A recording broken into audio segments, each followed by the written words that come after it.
Oh, brav. Just stay at the walk. Good. And there, and once, stay on a circle, keep turning him into a circle and pushing him out from the inside leg. That's right, until you get his attention. He's going to get worried because the horse is leaving now, so we have to be a little careful there. Good, good. Turn in and push out, careful. Good, keep your hands down. Very good. Even if it's a small, tiny circle right now at this point, yeah? Just small. Good, good, good. Good. That's, yeah. Just stay consistent. Good, assistant. Reward him when you feel he is settled to you being in the saddle. Good.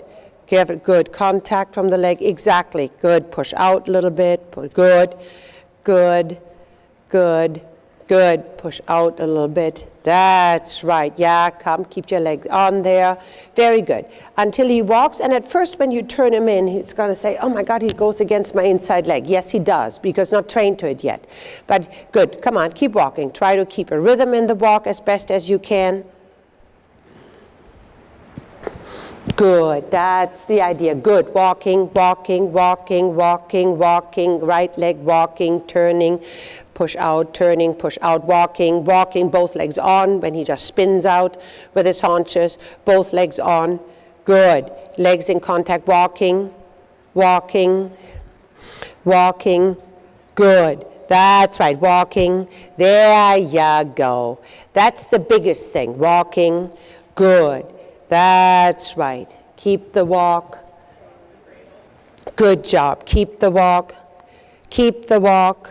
Keep the walk, exactly. Try the best you can to keep the walk. Very good. Right leg on. Good. Right leg on, quiet the hands. Right leg on, right leg on, right leg on. Quiet the hands, right leg on. Keep the walk, right leg on. Very good. There. Keep the walk, keep the walk, keep the walk. Keep. Good. Good, good. Try not to needle him, huh? He's too green to understand that kind of a nudge from the spur, okay? Yeah, and riding a big horse like that at this point with as little training as he has had because he's a young horse, that is a physical effort. Make sure that you are aware of that. Yeah, good, super. Turn him in, come, keep the walk, leg, leg, leg, leg, leg, keep the leg present. Good, ride the walk, ride it, ride it, ride it, ride it, ride it, ride it. Good boy, turn in, ride it, keep your leg. When he jigs on, keep your leg in contact. Don't take it away. Good. Just keep it in contact, even though from your reins you say, oh, I didn't want trot, just stay right here. Good. Now change direction out of the circle. Left leg on. Good. Left leg on, turning, left leg on, turning. Good. And at first when you turn, you're trying to get him to listen to the reins, right? And of course, if he's not supple, and he's most certainly not supple, as a matter of fact, he looks very stiff, yeah? Okay, that's a big horse, and he's a young horse. It feels like when you turn him in that he leans into your left leg, yeah? And make sure that you don't punish him for that, and just say, okay, you're listening to the reins, walk, walk, walk.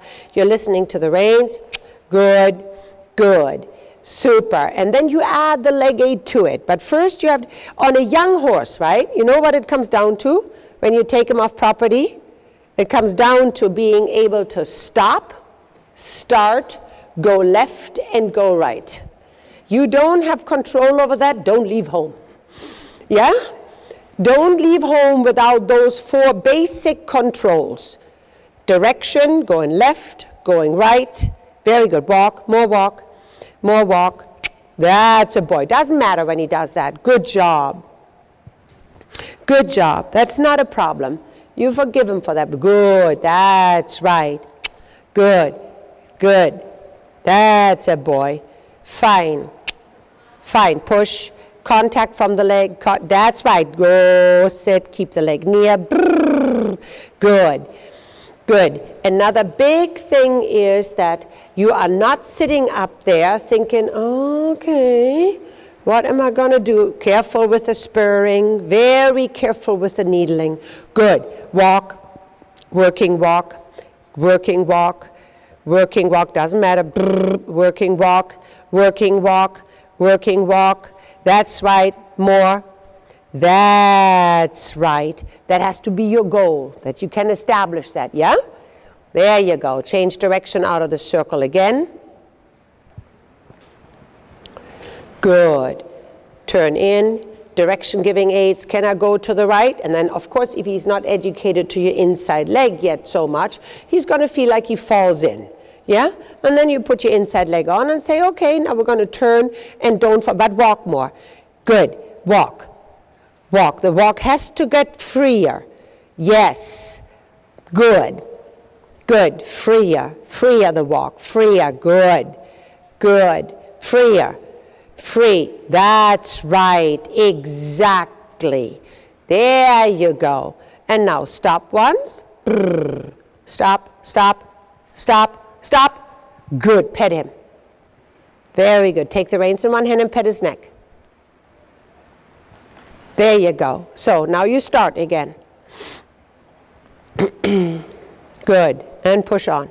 Yeah. Whether he is on the bit or not is not as important as the fact that he accepts your leg to just transition into the walk.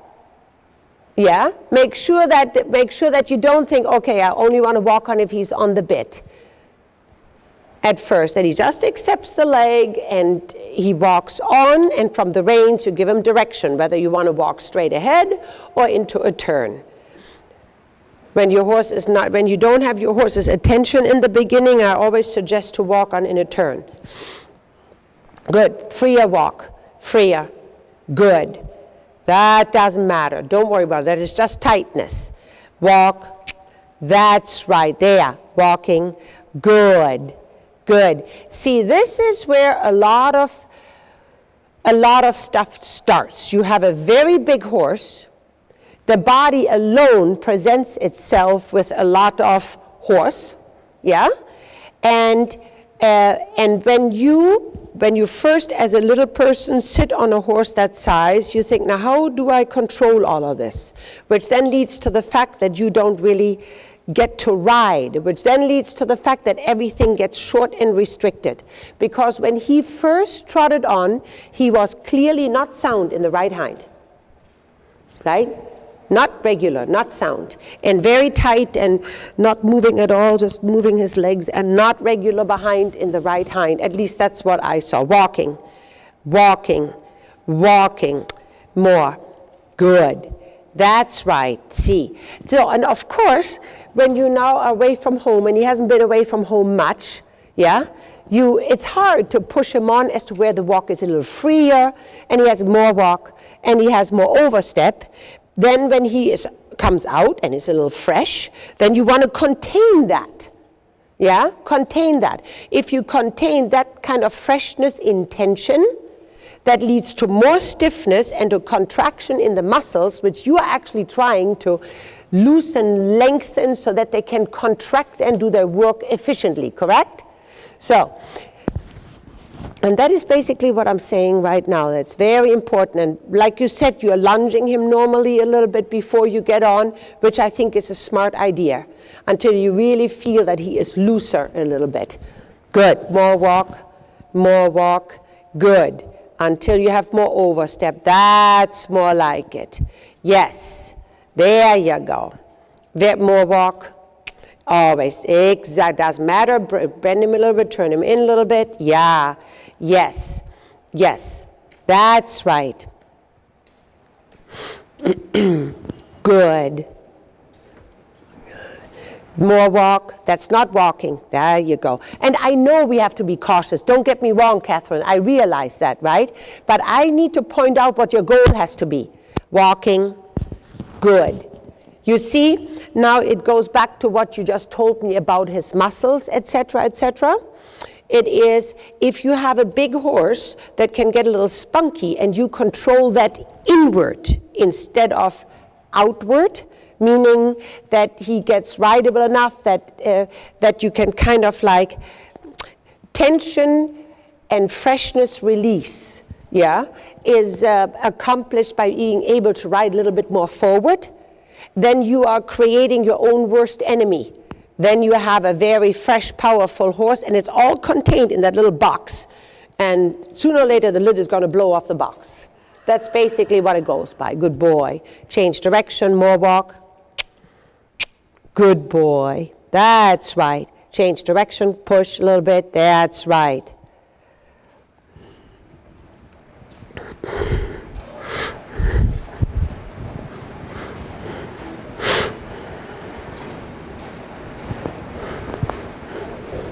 Good.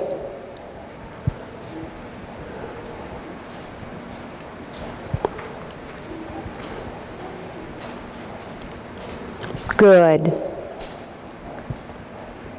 That's more like it. There you go. There. There. Good.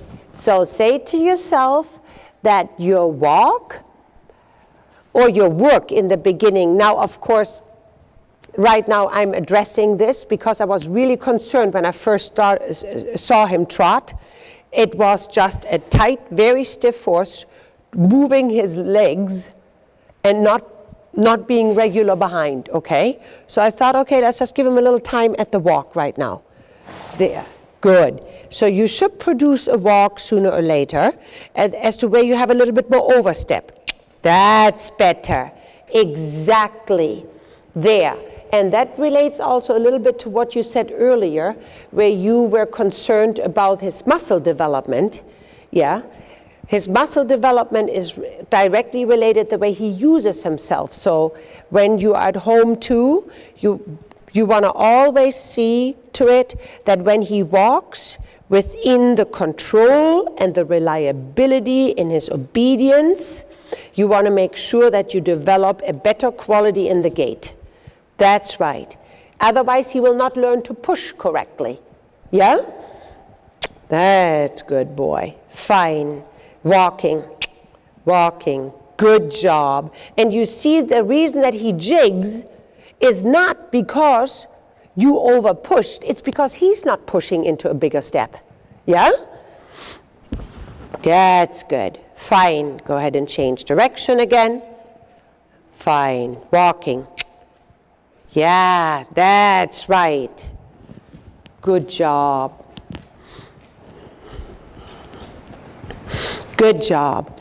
There you go. Super. Walking. That's right. Overstep. Walking. Move your hind legs. March. That's good. How long has he been under saddle? How long has he been under saddle?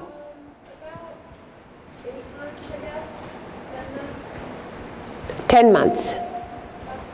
10 months. Okay. Mm-hmm.